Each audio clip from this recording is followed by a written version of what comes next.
hashtag cancer dialogue, even as we try to demystify this condition that has really ravaged the country, and the statistics look very gloomy. But as we've heard from a survivor, is that there are more people that are surviving this. It is not a death sentence, and we'll also be interrogating some of the measures that need to be put in place so that we actually save more lives. And even as we continue this conversation, let me just make note that we are here because we have the support from KEMSA, who have been very generous with us to ensure that we have this conversation. And of course, we've also had UNICEF, who have worked with us in as far as making sure we have this very vital conversation. And of course, we have the National Cancer Institute that has also given us the privilege to have this conversation. And I'll start off with you, Dr. Karago. We have the HPV vaccine. If we can get the microphone to him, we have the HPV vaccine that was rolled out, and there's a lot of debate around it. There are those who say that it is more harmful to these children because we are talking about girls aged 10 and 14, people saying they're too young to get this, and why even start there? And maybe you can explain to us what are the pluses vis-a-vis the cons? I'll just talk about the pluses. Okay. Because I think that the negatives are really nothing much to talk about. I'll pick up from what Dr. Harry talked about. We know that cervical cancer, in almost all cases, 99.something%, is because of a virus called human papilloma virus.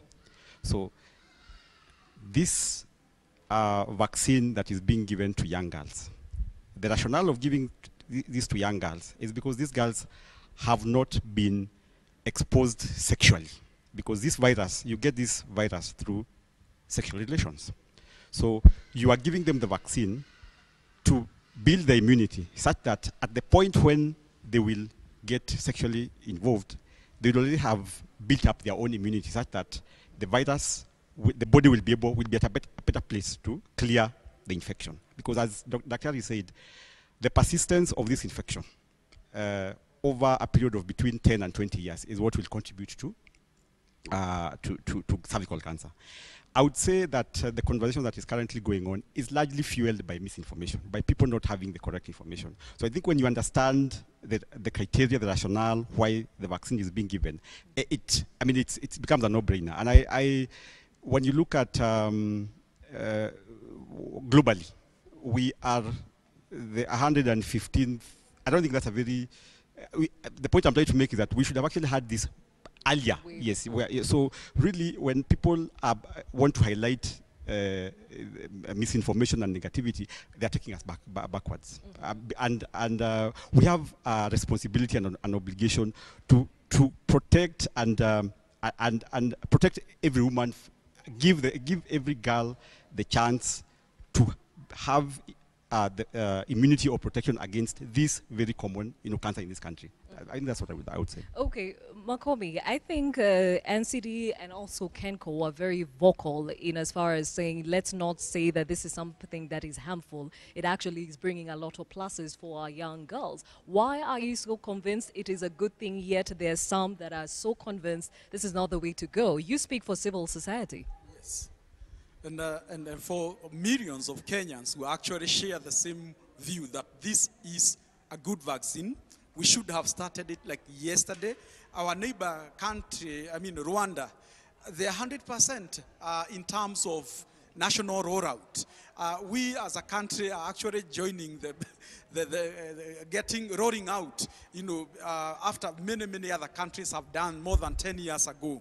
And as civil society, if we have one cancer that we can prevent, then it is cervical cancer.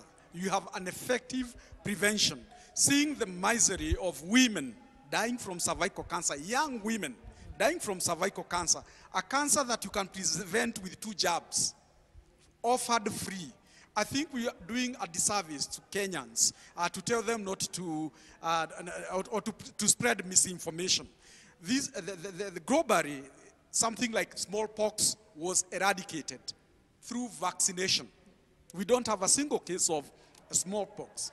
So we want to head that way. And I must say, I wear another hat, which is I sit on the WHO expert panel on eradication of cervical cancer. So we're not just talking of protecting young girls. We're actually talking of eradicating cervical cancer from the face of the earth. It is possible, it can be done, and that is why we need to make sure the right information gets to Wananchi. Just yesterday I was talking to a group of church people, an ecumenical group that had different churches. And everyone was convinced to say, look, I think we need this vaccine.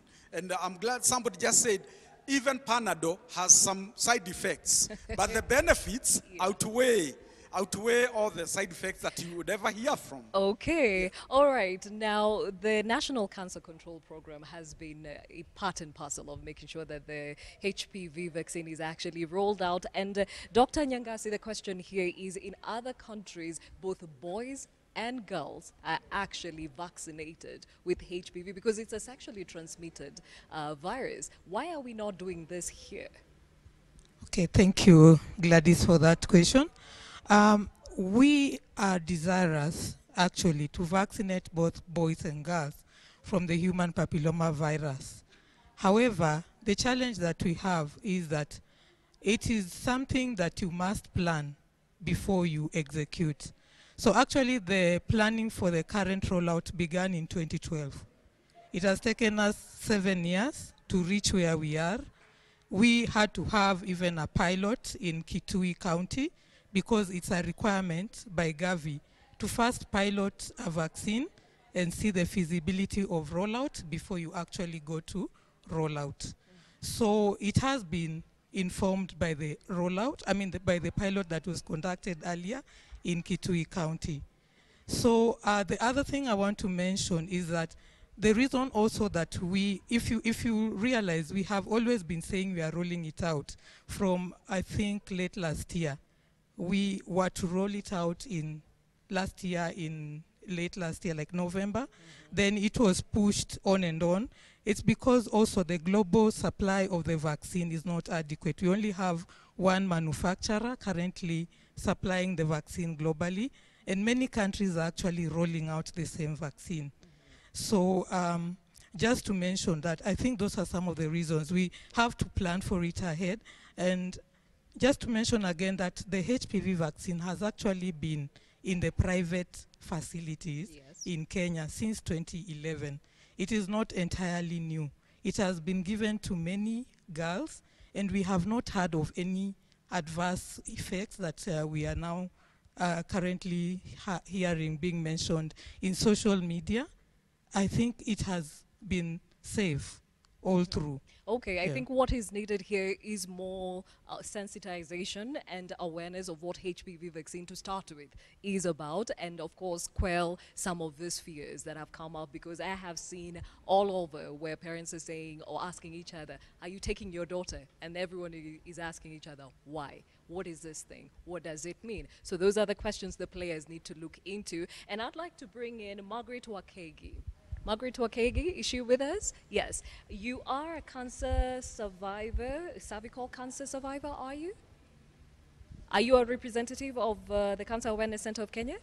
Yes, I am. And do you have those that actually work with, are living or survivors of cancer, or cervical cancer, right?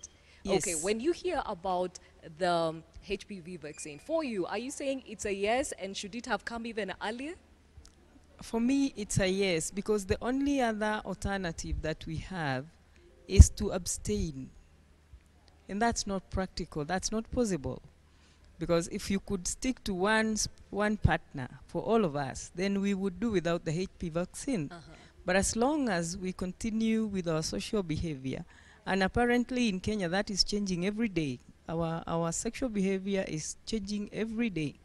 And I think even the young people have more and more partners every day. Therefore, that makes it very, very critical for us to have the HPV vaccine. Okay. Now, we touched on the fact that, and I think the oncologists in the room and doctors alike have said that it is imperative that we think about the burden of NCDs and how it is actually feeding to some of these conditions. And I will bring up Joshua, who is from the National Cancer Control Program, or rather the National AIDS Control Council, and the connection between HIV and Cancer has come up over and over again. Yes, the microphone has gotten to him, as it is the ICASA conference. Is it ICASA conference that It is was coming ICASA. up? Yeah, ICASA Yes. conference is coming up. It's going to be held in Rwanda, and we're hoping to get the bid to hold it in 2021. And one of the conversational points is how we can start talking about NCDs and the connection with HIV. Thank you so much. Right now, we cannot talk about HIV without mentioning NCD. Where we are coming from is a situation whereby now the person who is infected with HIV lives a full life, with treatment being there. So you find that now they're not dying because of the HIV itself, but actually the non-communicable diseases.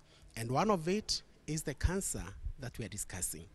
Yes, it is really an interest because we are saying that HIV epidemic does not, it's not alone. As we put people on treatment, they live longer. And so what happens is that we start now seeing issues of NCD and cancers coming in. I think this is a discussion that is there. And now in the HIV area, that is there. At one point, I think I would want to mention that there's a lot that we can learn from HIV response, which has been there for more than 30 years. And I think the lessons cut across. It's something that we need to think about. When we talk of the number of people who should go for screening, one of the questions that we ask ourselves is that do they have that comprehensive knowledge? Is it only in the cities? And when you go to the rural, it's a different thing. The same mother who is supposed to realize I should go for the screening, that woman there, they don't know. When we say that really early stages, the signs are asymptomatic. One may not know. Therefore, I think a lot needs to be done, especially when it comes to comprehensive knowledge. And comprehensive knowledge does not mean telling people there is cervical or breast cancer. It is giving them information that can be able to empower them and they take the right action. I think that's where we want to go. Okay, now, Ann Korir, the numbers keep flashing in our faces. Over 47,000 new cases annually, over 33 people succumbing to cancer. Just the other day, the CS for Health said, we are not yet at a point where we can call this a national disaster. Should we, from where you sit? Thank you, Gladys. You know, I work for government and Yes, I know. Dr. Nyangasi. Dr. Nyangasi is sitting here listening. I have worked with David Makumi as well in the civil society, and being at Cambridge and doing research, we got to know much earlier that there was a burden of cancer. Actually, being in the civil society, I talked about cancer more than 5 years ago and say that it should actually be made a national disaster. Well, maybe we can coin the term. What I had said was that it should be given the priority. You know, it should be given immediate attention and priority so that we can have more resources being channeled to cancer. So we said that with the civil society more than 5 years ago because we could see the numbers were going up. I think the conversation is happening now, which is good. And what has really helped us is that every time we release these statistics, before the 2018 data, we released data in 2002. Again, the numbers kept going up. And I think that was the reason at that time that we said we need to give cancer a priority. And having worked with the civil society as well and the Ministry of Health, we were able to come up with the National Cancer Control Bill to establish the National Cancer Institute. It was on that basis that we were seeing the numbers were going up and we were not seeing the priority being given to cancer. And so we thought that if we had a National Cancer Institute, a body that is going to oversee, you know, cancer control in this country, and the government channeling resources to the institute, then they will be able to then, do interventions. Because what we really need in this country are interventions. We now have the data. Nobody can say we don't have data. We have data and we can see what is happening. Okay. But we now want to see this data, you know, we want to see the changes. that you come know, off coming of the down, daycare. yes, you know. Okay, So, now the yes. National Cancer Institute is the one that is mandated to whisper in the ear of the CS and tell her Yes. if to declare this a national disaster or not. So, Dr. Karago, you know I'm going to ask you this question. Why did you come to the conclusion that we are not yet there? Should we wait until we get to a point where it is ravaging us, to a point we cannot control it? Should we take control of it now before we get there? Well, this is a conversation that has really been active for the past few months. And we've had a lot of engagements, even with some of the experts in this room. And I think the general consensus was that it might be simplistic to talk about declaring cancer a national disaster. What I mean is, you know, there's no magic bullet. There's no, by just declaring cancer a national disaster may not necessarily address the problems that are there. I think the general agreement that when we had conversations with, you know, with the team of experts, civil society, I think the general consensus was what we need to do is strengthen the health system to be able to address cancer in this country. Because managing cancer is a health system issue. What do I mean by that? Someone talked about delays, you know, in linking patients from the time they are screened or they are diagnosed to care, to getting treatment. So really, the conversation, I think, has been about we need to, you know, empower our facilities, our health facilities, right from our health workers having the human resource capacity, having the diagnostic capacity, having the treatment capacity a bit closer, you know, to the Kenyans, so that Kenyans don't have to travel all the way to Nairobi. So I think that's what was generally agreed, and that's an advice that we give to the CAs based on, you know, a lot of inputs from experts, you know, from practitioners who are managing. So I think what actually we need to focus on is to allocate resources. Okay, Yes. so when we talk about resource allocation, Makumi, if we declare it a national disaster, it becomes a priority area. Right now, survivors and caregivers are saying there isn't enough in the system to help fight or even treat and manage cancer. What should be the way forward, looking at it from those that are living this reality? Good. Actually, the way forward for cancer in this country is exactly what is being said, resources. Whether we call it disaster or priority, we need to pour resources like never before.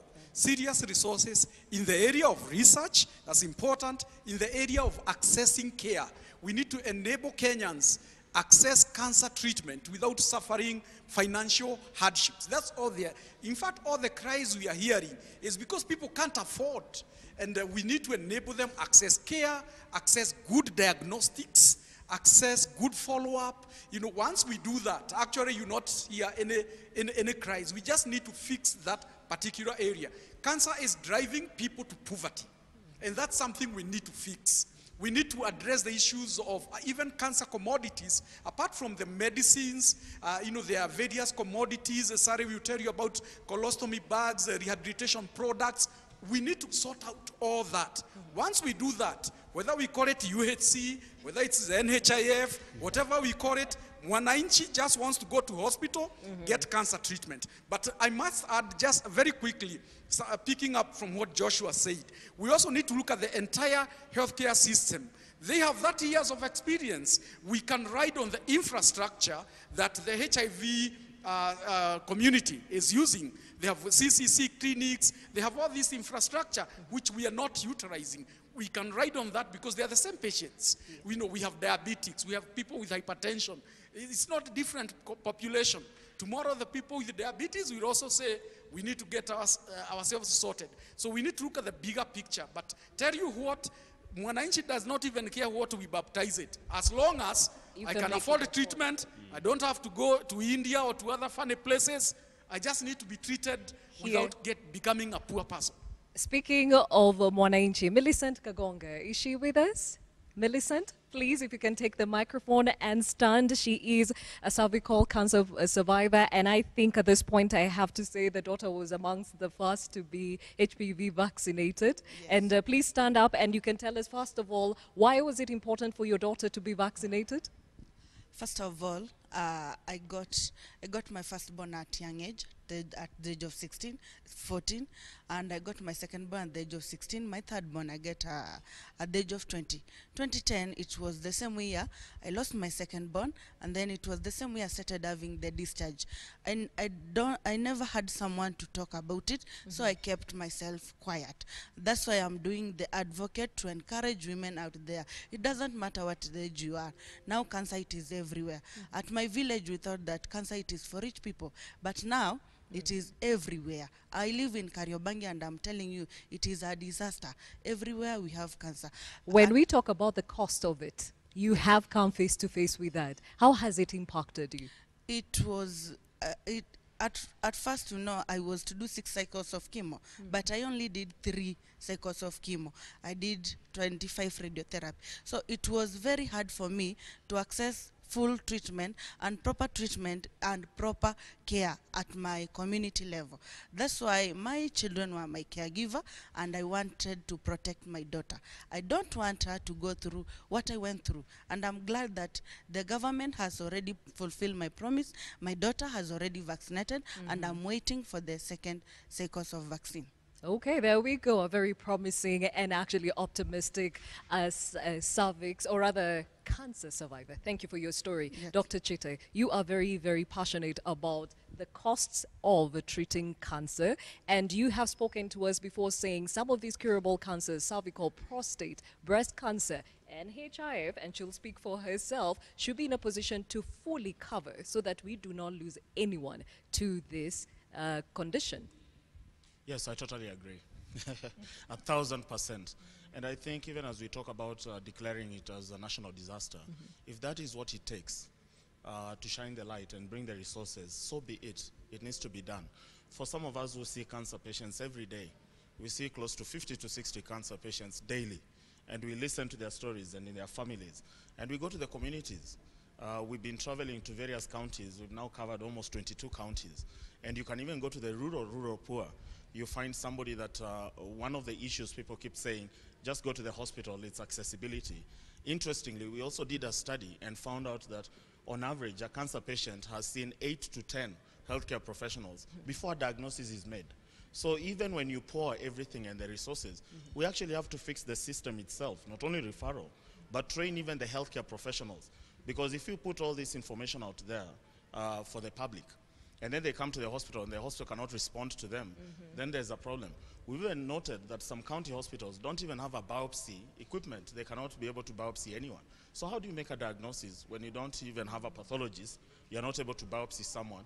You don't have chemotherapy awareness and ability to do it. Then the other thing is that, as I said earlier, cancer is not one disease. Cancer is a group of diseases. Some are highly curable. And as we said, with cervical cancer, you can prevent it. If you get it in early stages, you can cure it still, but you still need to get them. If you get them in pre-malignant conditions, you can actually, they can forget that they ever even had it. And you can prevent it by HPV vaccination. There are also other cancers like choriocarcinoma, some cancers of women that we call gestational trophoblastic disease. Some of these cancers are 100% curable. The drugs that are needed are here in Kenya. And what stresses me the most is when this cannot be covered fully, either at NHIF level or even at the hospital level, because we need to be talking about survivors, but we need to be talking about also survivors and showing that they are curable cancers. And for those who come early, for some that are not curable, they can survive for very long. I have a patient with stage 4 breast cancer who is 7 years out from the time when she had metastasis to the brain, and she's alive and well and working. So what does that tell you? It tells you that you can control some of these things to the extent that they become like the other non-communicable diseases, like hypertension, like diabetes. And why aren't we doing the simple things that we should be doing? So that is the question. Judith, I mean, this falls squarely on your laps. There was word that NHIF was ready to cover the cancers all through, but you need a certain go-ahead. What's taking so long, and is this something that you can make a reality for Kenyans? Thank you for that question. NHIF is really committed to financing healthcare in Kenya, and we are doing our best with the resources that we have. As Daktari is saying, unfortunately, the treatment of cancer is not a one-stop treatment, because sometimes there is diagnostics, there may be surgery required, there will be chemo required, there will be sometimes radiotherapy required, and so it is a spectrum of treatment. It's not a one-off treatment. It's not like an appendectomy. I just remove the appendix and I'm cured. Cancer is a journey. Cancer treatment is a journey. NHIF is a contributory fund, meaning what we collect from members is what we have to work with. And all of us know that the coverage of insurance in Kenya is quite low. Most of us contribute because we are employed, and the ones who are not employed come to NHIF voluntarily. The premiums are quite low, 500 per family per year, per month, which translates to 6,000 per family per year. Now, this is the 6,000 that has to take care of the surgical package, has to take care of the imaging, has to take care of chemo, has to take care of radiotherapy, has to take care of dialysis, which some patients, especially those with cervical cancer, will require at some point. And it is really trying to make do with the resources. Okay, you upped the premiums from 320 to a minimum of 500 to 1,700. Yes. Are you saying it's still not enough to cater for the needs of Kenyans? If you have to cover every Kenyan, it is not adequate. And that's why we require concerted effort. And HIF on its own will not be able to satisfy the need. We need government to come in. We need goodwill philanthropists to come in. We